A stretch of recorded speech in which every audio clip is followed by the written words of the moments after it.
రెహమాన్ ప్రముఖ సంగీత దర్శకుడు, ఆస్కార్ విజేత రెహమాన్ ఇటీవల ఎక్కువగా వార్తలలో నిలుస్తున్నారు.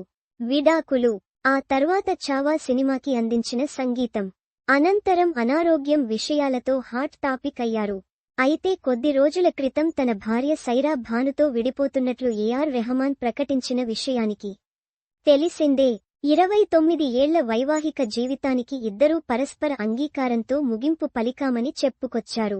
3 పిల్లలకు పెళ్లిళ్లు అయిపోయాక కూడా వీరు విడిపోవడం ఏంటని చాలామంది ముచ్చటించుకున్నారు.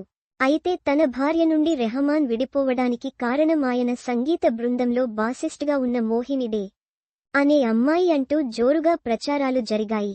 ఈ నేపథ్యంలో రెహమాన్ భార్య సైరా భాను స్పందించి, రెహమాన్ బంగారం లాంటి వ్యక్తి అని, ఆయననేమీ అనొద్దని విజ్ఞప్తి చేశారు.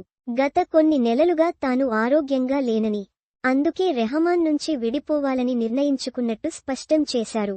ఇక తాజాగా సంగీత దిగ్గజం రెహమాన్ అస్వస్థతకు గురి కావడంతో ఆయనని చెన్నైలోని అపోలో ఆసుపత్రిలో చేరి చికిత్స అనంతరం డిశ్చార్జి అయ్యారు.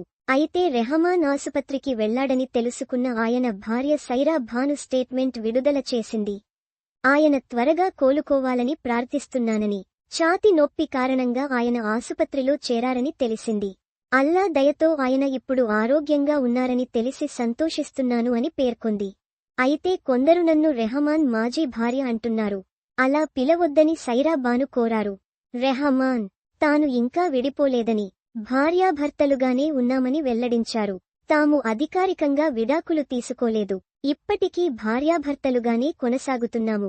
గత 2 సంవత్సరాలుగా తాను ఆరోగ్యంగా లేనందున ఆయనకు ఎక్కువ ఒత్తిడి కలిగించకూడదనే ఉద్దేశంతో దూరంగా ఉన్నట్టు చెప్పుకొచ్చింది.